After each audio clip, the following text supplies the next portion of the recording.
He took reins of the transport company started by his father, went to buy a winery in Italy, and instead cracked a joint venture for his logistics company with a leading Italian logistics company. After some years of the JV, he bought out the entire share of the JV. They say life comes a full circle, and here is a classic example of the same. That, friends, is the journey of Vipul Nanda of Palya Trans Logistics, one of India's leading car carriers in the country. Good morning and welcome to Trans India, real people, real emotions. Today's episode is a journey of a transporter who has seen the industry very closely for a long time. Vipul Nanda is a veteran in the road transport industry and has also been the president of the Car Carrier Association. Mind you, the car carriers are a close-knit family, and even while they may compete with each other at work, the camaraderie cannot be undermined. Vipul Nanda takes us through his whirlwind journey in the industry and how technology has changed the car carrying segment. Further, he now has more power with his sons joining the business full time. Here's our interaction with Vipul Nanda. Vipulji, your company's name currently reads as Palya Trans Logistics. But this is not what it was when it started. Can you take us through the journey? Look, Palya is a very small town just on Nepal border in district Lakhimpur Kheri in UP. And this is where my parents and my uncles went, and they started this company as Palya Transport Company. Of course, then it got into a private limited company. And then when I took over after my dad's death in 1998, it was Palya Transport Company Private Limited. And then when did the company start? 1961. They started in 1961. And what was the kind of work then? They used to do bus, they had a bus service which used to run the entire district of Lakhimpur Kheri. They had these trucks which used to do sugarcane transport, sugar transport, help the farmers of that region to do, and they had a proper, very good fleet. And my father, along with other brothers, they managed the show, and they did a fantastic job at that time, because it was a very difficult period to work at that time, especially when there was no infrastructure. And I think what they did, they made a good base. In 1984, they shifted here to Delhi. They saw opportunity in car carriers, and we were one of the first car carrier transport companies for Maruti. In fact, I have a LOI of 1983 probably. Wow. With Maruti, and that is how the journey started. And then after my dad's death in 1998, I took over the company, and then of course a lot of car manufacturers came in at that time, and we saw, and the Indian companies, Tata Mahindra, grew very well. And then there were other companies like Hyundai and General Motors which came and made an impact. So we started doing a lot of work for everybody. Mahindra, Tata, Maruti, everybody we were working. At that time, I started some wine business. I was planning to set up some vineyards in Nasik. So, in one of my trips, to Nasik, I was invited for a wine tasting trip to Italy, and so we are trying to make a joint venture with the wine company of Italy, and we did that also. The Opera brand was launched in 2006. But during one of the visits out there, so I met the chairman of Gruppo Mercurio, Mr. Andrea Conti, and we probably decided that we should work together in India as a joint venture. And in 2008, probably in the trucking, it was first time in 2008 that we had a first company which became, and so Palya Transport Company became a shareholder of Mercurio Palya Logistics. Okay. So all the contracts were transferred to Mercurio Palia Logistics, Right. and it was a joint venture, and it started. It did well, and probably at one time it was one of the biggest companies in 2010-11 in the car carrier business. It did very well. But tell me, were they only a financial partner or they were into operations as well? Look, they helped a lot with the operations because they taught us how to do stockyard management, and we are still doing the Jeep and the Fiat Chrysler stockyard and of course the pre-delivery inspection. Of course, the product Jeep and all those now, which is under the Stellantis group, we manage their stockyards, and of course these things were taught to us, and of course a lot of IT and tracking, traceability, and all the accounting software helped us a lot. So you got to learn a lot as well. Of course, we learned a lot, and how to concentrate on productivity rather than anything else. So that was very important. And then probably what happened, this Mercurio group was 30% held by the Conti family and 70% by a private equity company. And probably because of the Indian success story in 2011 and 12, the private equity company encashed the 70% by selling it to Jeffco, which was at that time probably the biggest automotive logistic player in Europe. And this company, Jeffco, was 100% owned by Peugeot and Citroën. Okay. So they were 100% shareholders. It was like today Mahindra has Mahindra Logistics. So Correct. Jeffco was like for Part of the same group. Same group. So then Jeffco became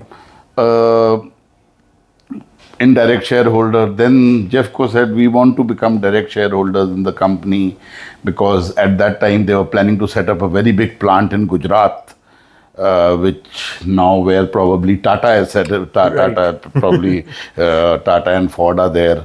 So of course nothing happened on that front at that time. So and this was because Peugeot Citroën ran short of cash one day, probably in 2013. So so what happened that 75% of Jeffco was sold to arrange cash for Peugeot Citroën to Russian Railways. So then, in fact, the main shareholder became the Russian Railways. Right. So we had an Italian job and a French connection and all the love from Russia. So truly a global company. But probably I think it was not a happy marriage? I think so. There was a lot of confusion. And probably a lot of messing up. Of course, I became a minority shareholder at that time. Okay. Because majority was held by the Italians, Russians, and the French, of course, French through the Russians through the French. And so 2019, probably they created a mess. Of course, I was the commercial guy, but the real mess was in operations. Right. I think so they didn't realize that you need to get your hands dirty doing the trucking job. That was the real mistake they did. Of course, everybody has their own way of doing it, and probably they didn't understand the real driver issue. Okay. Like probably they tried to put sensors in the trucks and to catch the average. So, but fuel average. But of course, things do not happen that way. You have to have a win-win settlement with your drivers so that they run well. Correct. So probably they didn't understand the situation and they ended up in a very big mess. They had huge losses. And in 2019, I had to acquire the company back because they wanted to leave India. Okay. So at that time, 2019, I acquired the company back. And then we had to remove the name Mercury, of course. Right. So then it became Palya Trans Logistics. So this is the full story. So the company actually came back to you in the whole sense. So today Palya Transport Company Private Limited is the shareholder of Palya Trans Logistics. Okay. So And you've been in business since how long now? I'm probably in my 33rd or 34th year. I joined business when I was 18 or 19. Okay. I was helping my dad. I used to be an accounts guy, managing the accounts, but then I started as an accounts guy, but then I got involved in operations. And after my dad's death, I started meeting the customer also. And then probably all the three departments, I think so. You got hands on everything now. Yeah, and probably now become more of a commercial guy because actually, since you are a social person, you like to meet everybody. Absolutely. Yeah. Absolutely. But tell me, 33 years is a long journey. How much has the industry changed? Huge. It is massive. So what would be the pluses and minuses that have happened over these years? I think the real issue is we've gone into the number game, we've gone into the volumes without probably, I think so, we are very happy running 10 trucks in 80s, probably 10 trucks or 12 trucks in the 80s. In fact, we are very, very satisfied. But today you have the numbers 400, 500, 700, and then the satisfaction level is not there. Of course, the margins were there earlier, and that was probably because of lack of communication and lack of, probably there were a lot of business secrets at that time. Okay. So you could you could manipulate around it. No, you could make a killing. Okay. You could make a killing, and probably now I think so. The customer knows more about our business than we know about it. Tell me, is this a fact? And I've been told this by some other people also, that the customer knows your operating cost more than the transporter. This is what I'm trying to tell you. The customer knows it more than, and sometimes the customer tells us, why are you working below cost? And the main reason is, look, especially when you are not a 3PL and you're a 2PL, you own assets. Right. With the assets come the debt. So, of course, market demand and supply is one thing. But if you have more debt, then your body language changes. True. And then probably, that's not a good sign. And then probably you want business at all cost. And there is where we people try to reduce cost, enable just to survive. And But do you think that is one of the major reasons why this industry has gone down on the whole? And I tell you, today car carrier industry is in a lucky situation. Is it? Is in a very lucky situation, very strong situation, and I think so. Why so? Look, today a normal car carrier company, if you be just a very standard normal car carrier company, the minimum amount of trucks required or trailers required would be 100. Okay. Minimum. Without 100, you can't run a car carrier company. Right. So the fleets are 300, 200, 400, 500, 700, 800. Absolutely. That is the fleet size.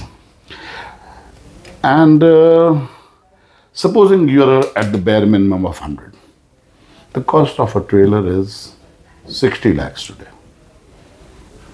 So the entry barrier has come in out here.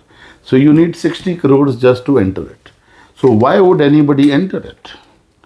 So, and we had probably around 75 or 80 players doing this business. Today, I tell you, seriously, there are probably not more than 35 to 40 players in car carrier industry. And of course, we've seen everything happening in front of our eyes. Absolutely. The collapses which have happened, people getting out of business. Of course, 1 or 3 or 4 companies in these past 20 years, I've been into this car carrier sort of a thing where I've commercially looked at the things when volumes grew. In the last 20 years, I've seen at least, because I've done four or five acquisitions, and of course, it's not a happy situation doing an acquisition, of course, because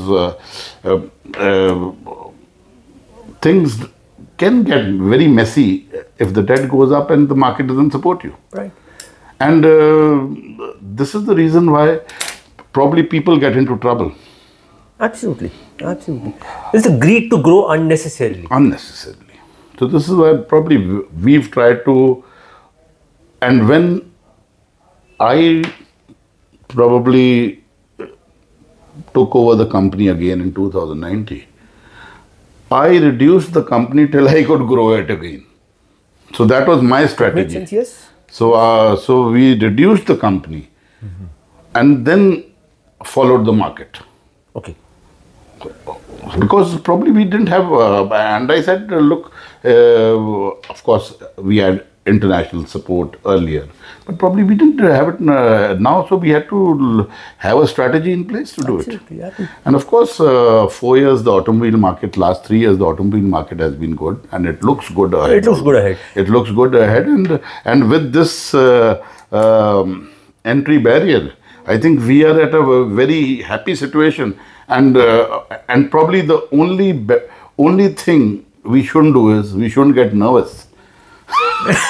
Absolutely. This is my advice to all my fraternity, that if we get nervous just in greed of business, Yes.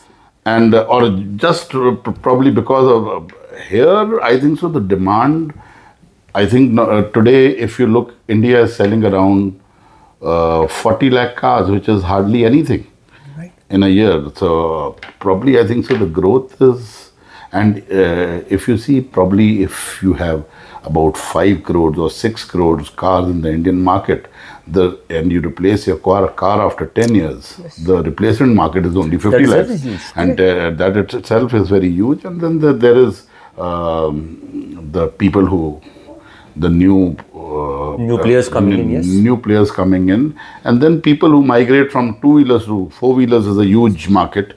And I think probably we should not get nervous on the price thing. I think otherwise, because even if one person or 2-3 people get nervous, it spoils. It breaks the chain. And they get nervous only because of the debt. Because they have to service the debt. But tell me, is there also a pressure from OEMs to keep reducing the freight in spite of the cost going up? I mean, a truck these days is costing 50, 60 lakhs vis-a-vis 30, 40 lakhs a few years back. I think I probably feel, look, till 2012, logistics in India was probably, I think, it was just, you could put it in one line: good horns, good brake, and good luck. Okay. So That's honest. So it was that, and probably the people managing the logistics part of the company used to decide the price of the service. Now what has happened is there's a purchase department, and look, they're there to do a job, and they're good people also, they understand the business, but they have a mentality to reduce the price. That pressure is always there. The pressure is there, Correct. and you can't blame them. So they don't know what service levels, KPIs have to be maintained. They are not bothered, because that KPI target is to the operation team and price reduction job is to the purchase team. So this is probably where it can all get messy. In bad times, they don't realize they have to pay double the freight. Like what happened in the container business 2 years back. Right. So it is thanks to the, because of this thing, lot of things get scrapped, lot of assets get scrapped, and when you require those assets are not there to service it. Right. Correct. So then the assets which are there, they make a killing then. We will continue our interaction with Vipul Nanda after this very short break. You are watching Trans India, real people, real emotions.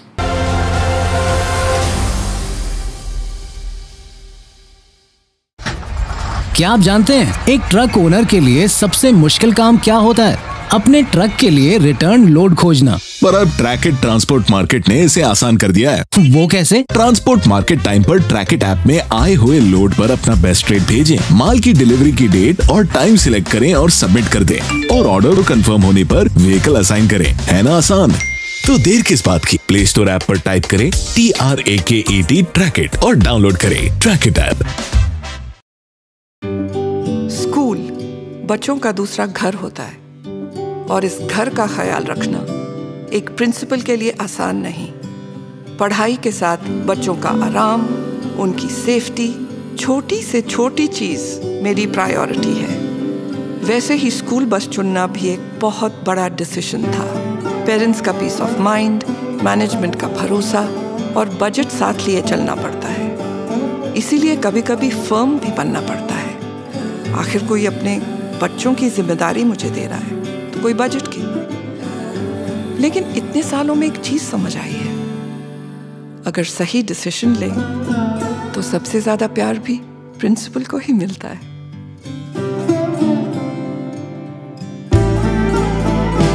चुनिए Mahindra Cruzio school buses.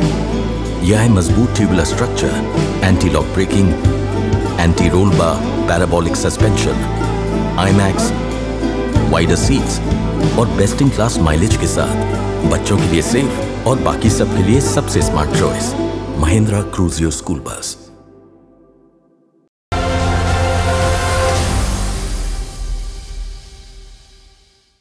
Welcome back to Trans India, real people, real emotions. We are in conversation with industry legend and one of the leading car carriers in the country, Vipul Nanda, heading Palia Trans Logistics. But tell me, how much is the car carrier segment as such changed in the last 10 to 15 years, right from the size of the trucks to the kind of infrastructure we have now? This car carrier business seriously started with Maruti coming in 84. And from 84 to 2016, I probably, as per my knowledge, there was no mention of a car carrier in the Central Motor Vehicle Act. Right. So, whatever was being done, I think the design of the truck was probably not as per laws, but as per requirement. Correct. So if you wanted to make a 23 meter long, you could do it. If you wanted to make a 22 meter long, you could do it. So, but in 2015 probably, I think so, 2015 or 14, I don't remember, probably Haryana government, because most of the vehicles were registered in Haryana at that time, Haryana government stopped giving fitness certificates to these trucks. Okay. And what they did was a very smart thing. They said, we'll give you only fitness one time and you have to give a affidavit that the next time you come for fitness, you'll be as per laws. Right. So everybody had to give those affidavit at that time of fitness. But we knew the consequences, and because normally a truck is 16 meters. Right. And then we went to the newly formed government, the BJP newly formed government. Mr. Gadkari was there. We made the Car Carrier Association was formed then, and luckily or unluckily, I was the president of the association at that Fortunately, time. yes, I would say. So when this happened, we went there. And they were very clear. They said they appointed a committee immediately. And they said, we have to get them legalized. We have to see what is the most viable length. International studies, everything was put in place. IIT team got involved. We got involved. The OEMs also got involved because they also knew that from 23 meters, if that truck comes to 16 meters, their cost would be double or triple. So whatever thing, height, length, width, everything, turning radius, everything was taken into care. At the end, and with the international consultation, it came and it was finalized at 18.75 meters with the cameras, with all those things, and with the speed limits. That was put in the Gazette. And probably in October 2016, we got the Gazette for the car carriers, and we were given 6 months' time. From 1st April, no extra length would be allowed. Extra length would be allowed, and everybody will have to be as per the legal limits. So either chop your trucks or replace them was the option. But I think so.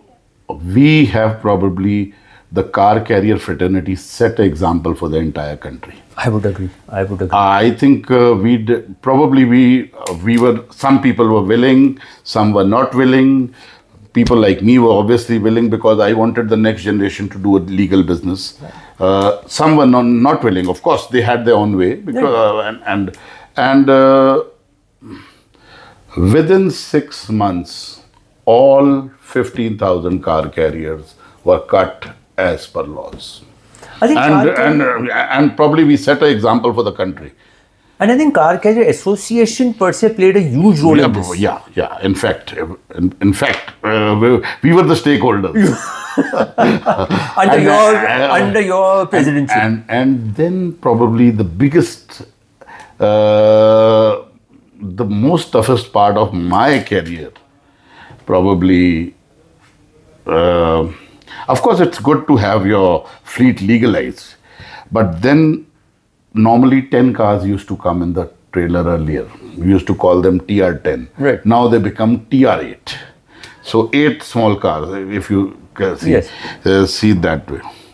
So now it was a question of 20% freight increase from the customer.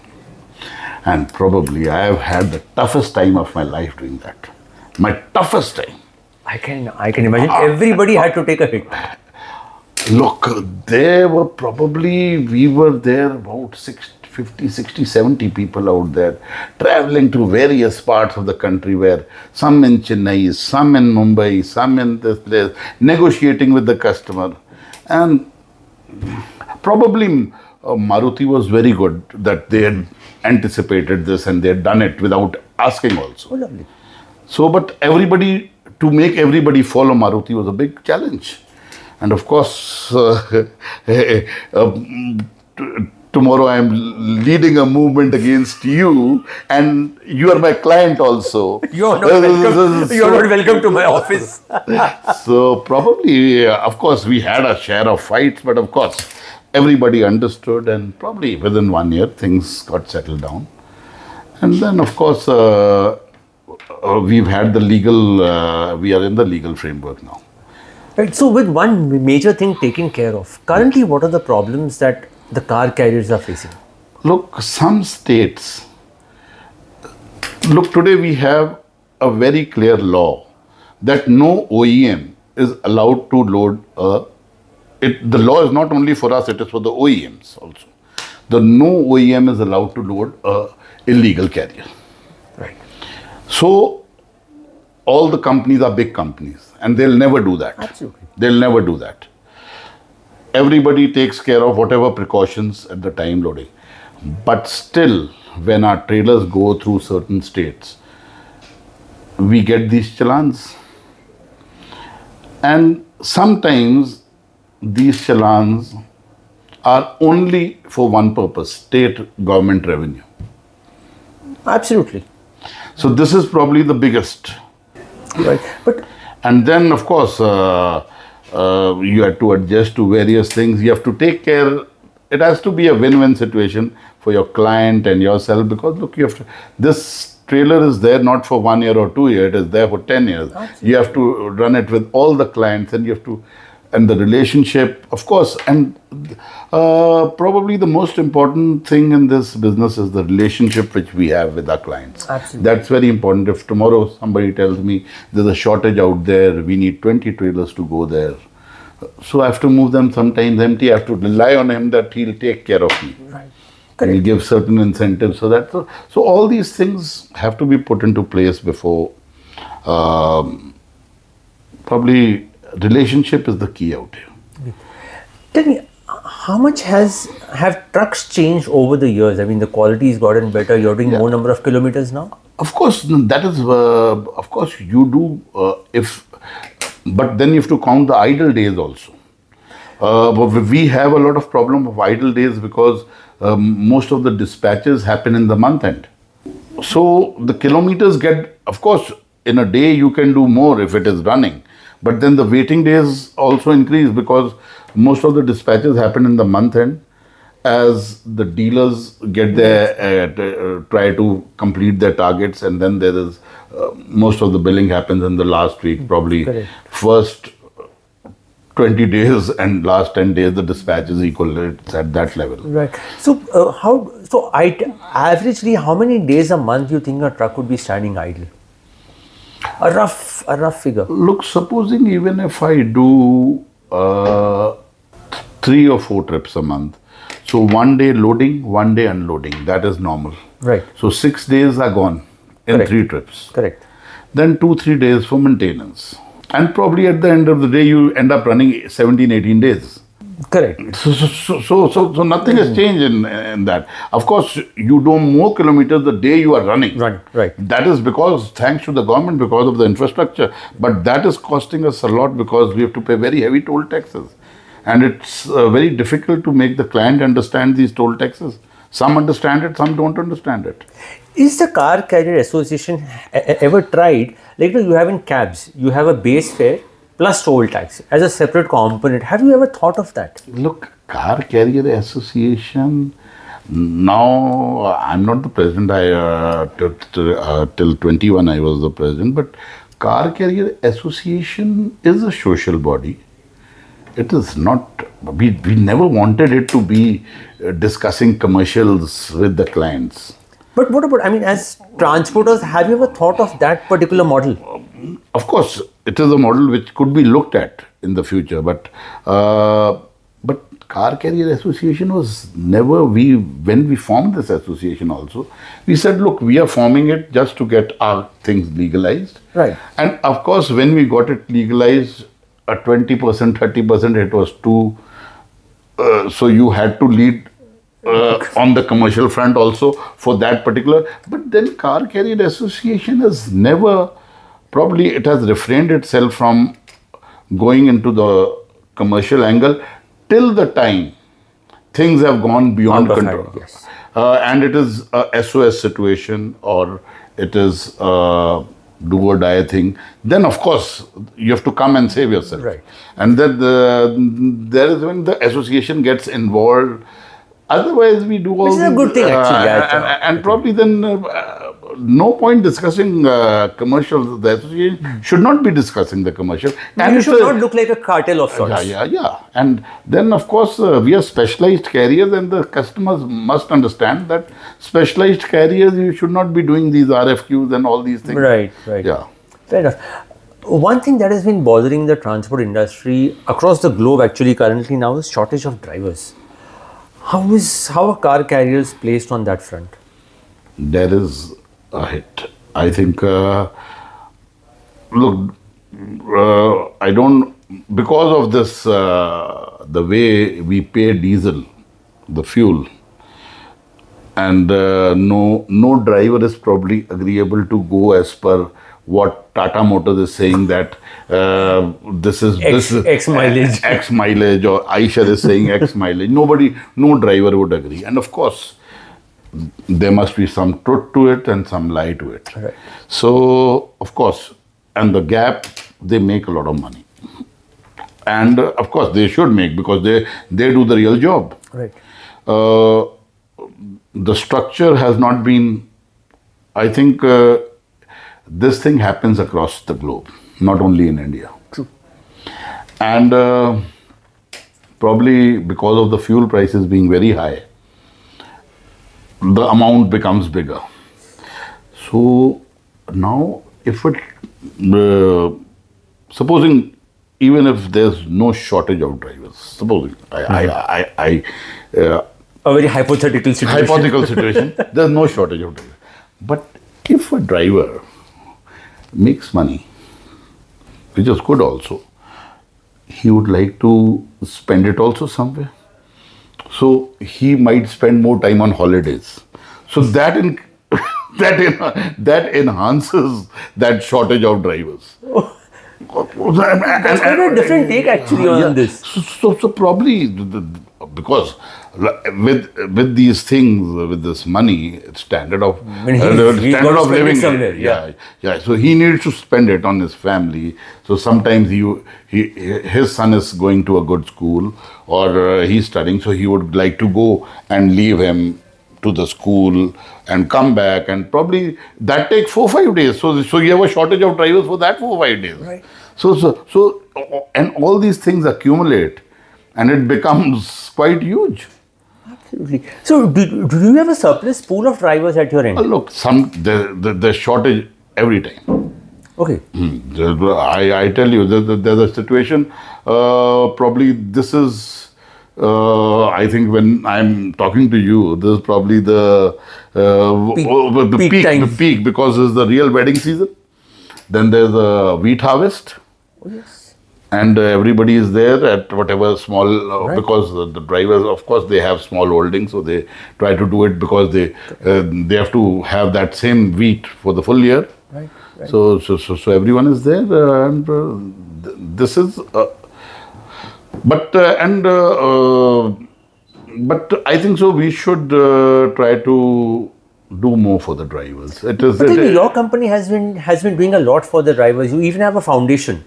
Does that help? It helps. It helps a lot. I tell you, if we do a lot from the foundation, but whatever we do it from the heart, and we try to see that drivers are taken care, the driver of the month, and all these things are done, and try to reward people who perform. Even try to help them with scholarship for their children, but these things, they help the drivers to be a dedicated lot for you. Okay. But luckily the core of the driver base has not been affected much in our company. Oh, that's good. Going forward, what are your plans? We've done a joint venture with a freight forwarding company in Bombay, MSA Global, one of the very good names, and Palia M&A Global is the new entity, and we plan to provide international logistics. Of course, then we formed another company, Palia Green Logistics. Of course, we are doing this EE taxi, which was a car rental company in a B2B segment for the clients like PwC, EY, and all those things. So that all will be a part of the Palia Group only. And Palia Green would try to acquire assets and try to give on rent to EE. And maybe in future, we have these electric trucks coming, so probably. But I think so. The real infrastructure has to develop before we start doing all that. So, but of course, we have to prepare ourselves, and the next generation. Both my sons are there in the business. In fact, that was my last question. With your kids joining you, how does it feel? Yeah, I feel more confident.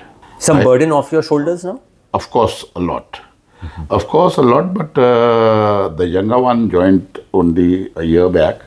The elder one was there for the last 4-5 years, and of course, it helps. It helps a lot, and of course, you can. Travel more freely, like I can go more often to my farm at Palia. So you can spend more time out there because Of course, both are directors in the company. They can do the necessary documentation and all those things, and probably they can help. But I always tell them that you have, of course, technology helps you a lot. But never make technology your master. It has to be your slave. It has to be only an enabler. Of course, technology will help you. It will, because look, what our generation and our previous generation, probably we worked more on gut feeling. The next generation, my children which I'm talking about, probably I think so they'll have to look at data rather than gut feeling. So the data which we make available through technology has to be analyzed very well before taking decisions. We used to take decisions just on gut feeling. True. So that they'll have to look into very carefully, because, and for that reason, experience is very, so they have to be on the ground first. Any message for car carriers on how they can have a smooth future? I think they are on a very good wicket, probably. I think so.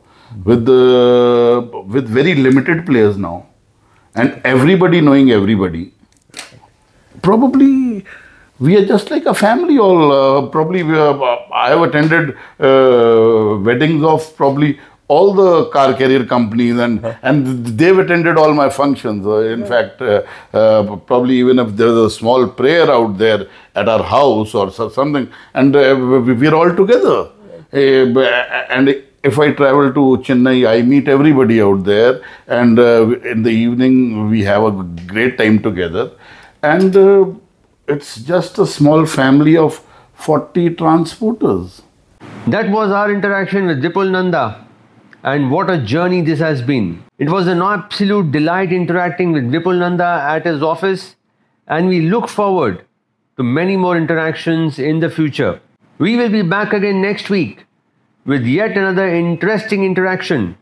Until next week, stay safe and drive safe. Jai Hind.